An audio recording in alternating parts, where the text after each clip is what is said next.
Outer Wilds Echoes of the Eye is a brand new DLC for the 2018 game Outer Wilds. And yes, even though it's DLC, you knew that I was going to pick this up, given the history of this channel and Outer Wilds itself. And if you don't know, here's a quick history lesson. Outer Wilds was my favorite game of 2018. In fact, I put it at number 4 in my favorite games of all time when I did my favorite games of all time list about a year or so ago. I gave Outer Wilds a 10 out of 10 on this channel, the first ever game to get a 10 out of 10 on this channel. And for me personally, I still think that Outer Wilds was an experience that I wish I kind of had back, but I'm glad for the time I had with that game. Even, 2 years ago, I still remember picking that game up for the first time and playing it and thinking, holy shit, this is something special. Now, because this is a DLC expansion type of thing, which I've never ever done on this channel before, I think this is the first time I've actually talked about an expansion of all things,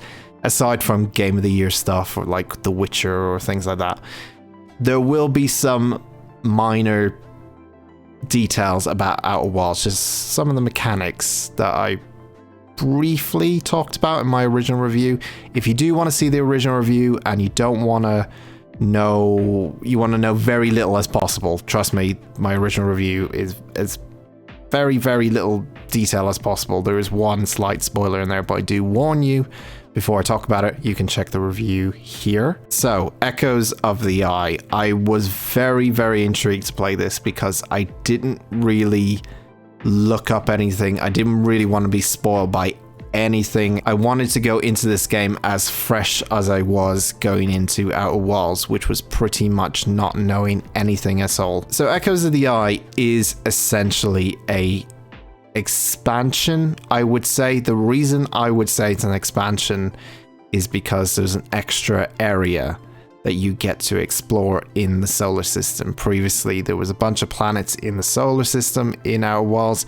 It's been integrated into the solar system itself, so it doesn't feel like you have to go to, start a brand new game, or you have to change a save or reload an existing save or anything like that. It's just integrated nicely into the game itself, into the solar system itself. Essentially, with very, very little spoilers, the opening story to this DLC is that in the actual home base of where you are, there is a new section. Go have a look at it. You might find something interesting about a universe or another solar system outside of the current one in Outer Wilds. There's also now a radio tower in the home planet, and going to that radio tower, you see or hear something a little bit strange when you first enter this new radio tower. This eventually leads you to a satellite in outer space, and once you get to the satellite, you see something very bizarre and strange.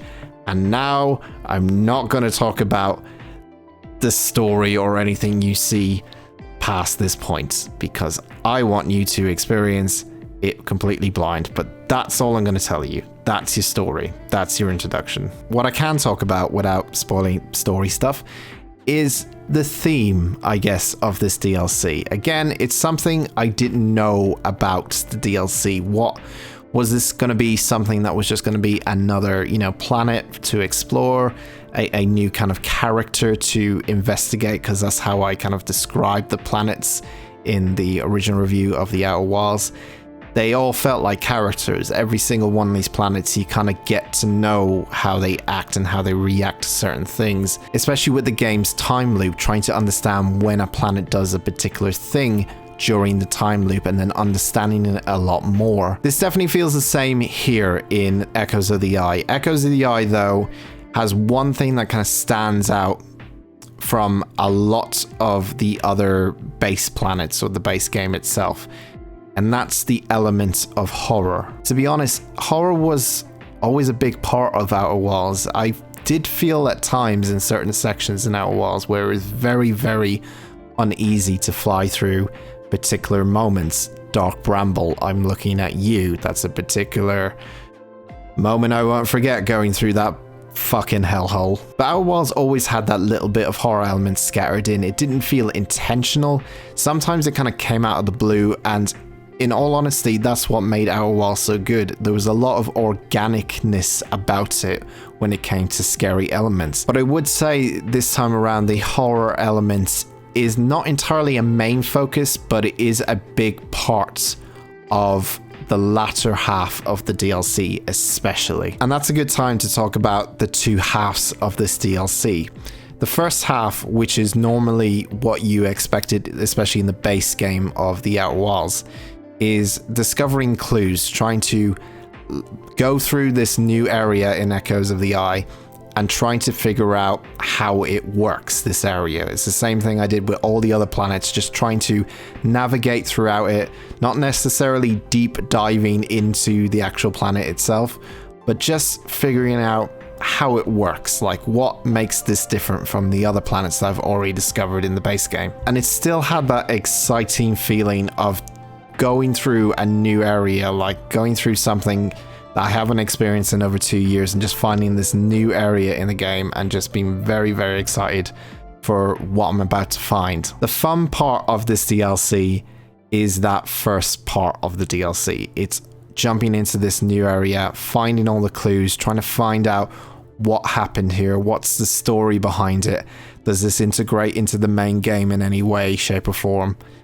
Or is this something that's completely standalone and doesn't affect the main game itself? These areas, these planets are puzzles, and each one of them are more difficult than other ones, I would say. And I would say this one in particular, compared to the base game of Outer Wilds, this one will be a bit of a challenge for a lot of people, I would say. Again, there's not a lot of hand-holding in this game. You just have to kind of use the clues that you are given and try to make your own mind up what's going on in this area. There are times in Echoes of the Eye though where I felt like I needed a pen and paper more often than I did in the previous areas in Outer Wilds.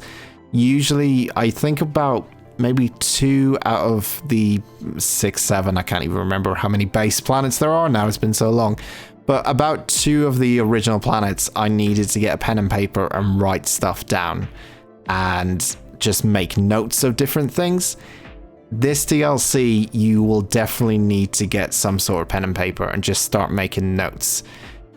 There's a particular reason for it, and without saying too much in the way of spoilers, the way you keep track of your hints and things you find is, of course, in your ship. But you may not have access to your ship all the time. That's all I'm going to say on that matter. Now, I didn't really have a dislike to the time loop in Outer Wilds itself. And yes, it is present in this game. It's still the same game after all. It's just an expansion added into the solar system itself. So it's still the same game. Everything is still there. It's just one particular place that's added. Now, I didn't have a problem with the time loop. I know some people did. But to me, that felt more like that was the challenge that you had to get over. Like, how do I get through this game with this time loop and learning different things about the planets so that you could get through the game on this time loop and finish it within the time loop. But I will say that the time loop for this DLC is definitely the most annoying part of this, especially in the first part, because the first part, I don't know if it's the case that you are so used to this time loop, and once you dive back into Outer Wilds, you're kind of like, oh yeah, I've got the time loop to worry about the whole time, but I just want to explore this new place. Especially for people who have finished the game, they're kind of like, well, like there's so many new clues I gotta find, and there's so many new, like there's a new area I gotta look at, and there's so many things I gotta find. And this was the only time where I felt like the time loop was at its most annoying. But this is coming off from someone who has finished the game and is rebooting it for the first time since he finished the game. And he's seen all the other planets and he kind of just wants to have time to explore this new one. But I would just say that, like, it was the only time where I felt like the time loop was a bit of an annoyance. Now, the second part of this DLC is what happens when you find all these clues and then you start putting into action, what happens next in terms of finishing up the DLC, more or less trying to complete it or trying to get to the stage where you're like, I think I know where this is going. I think I have found a way, or I found the key to all of this from some of the clues I found. Now I want to move on to the next stage. And it's when you get to that next stage of this DLC, and there's a particular moment when that happens, and it'll be very obvious to people when that happens.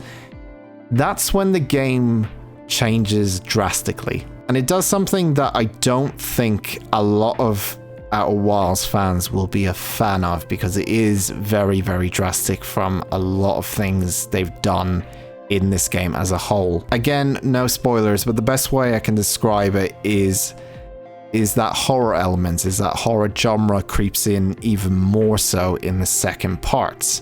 And while I was okay with it being, you know, scary, and I will say for people who have, you know, a fear of scary games or don't like playing scary games, it's scary, but I wouldn't say it's the most terrifying thing ever. Like, there is a scariness to it, and it's very obvious that is the case, especially from the very start. But I don't think it's that scary to put you off playing this game if you have experienced, especially the base game of the Outer Wilds. But this one, in Echoes of the Eye, is very much more focused on that particular genre more than it ever was before.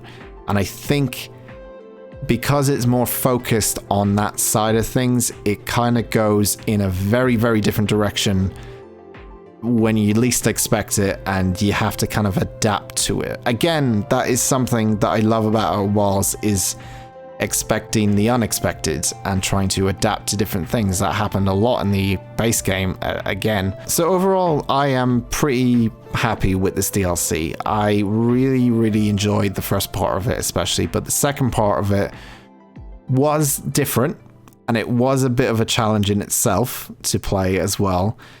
And I did overall like the story they were trying to tell this time around. And it's a very, very interesting story once you kind of wrap your head around it, because it's a bit of a mindfuck, as always. But even though I didn't enjoy the second part of this DLC as much, it still very much fitted in quite well with what the Outer Wilds was in terms of its originality from the first game. The horror elements are there more often than not in this DLC, and it really does focus on that a lot more. But there's a lot in here to kind of discover, and there's a lot of new things to learn about the universe itself of the Outer Wilds, which I found very, very exciting and very intriguing. And for a DLC that's around about 6 to 7 hours long, I really enjoyed this. I think this is a great DLC package to have with Outer Wilds. It's not an essential, I would say, DLC to have, but I feel like you'd be missing out on something that's worthy of a purchase. Like, I definitely think this is worthy of a purchase if you're going to get Outer Wilds. And if you've already played it, I definitely think it's a great time to get back into it and play this DLC and enjoy it a lot more, because there's a lot of new things here and a lot of things you don't expect, and it may intrigue you. And maybe it might piss you off, but either way, it intrigued me enough to say I would definitely recommend this, and I'm pretty happy with it. I'm going to give Outer Wilds Echoes of the Eye an 8 out of 10. Thank you very much, guys, for watching this video. If it's your first time watching a review of mine, do check out the other videos, hit like, subscribe, leave a comment. Did you play Outer Wilds? Please tell me you did. For God's sake, I recommended that game throughout the entirety, I think, of 2019. Hopefully someone bought it after they saw my review. A lot of you did, so that was quite nice. But if you do want to check out the Outer Wilds original review, the link is in the comments below, probably. I've put it in there somewhere. And yeah, play the Outer Wilds. It's an amazing game. And if you really like it, pick up this DLC. This is a pretty good DLC too. Until then, I'll see you next time.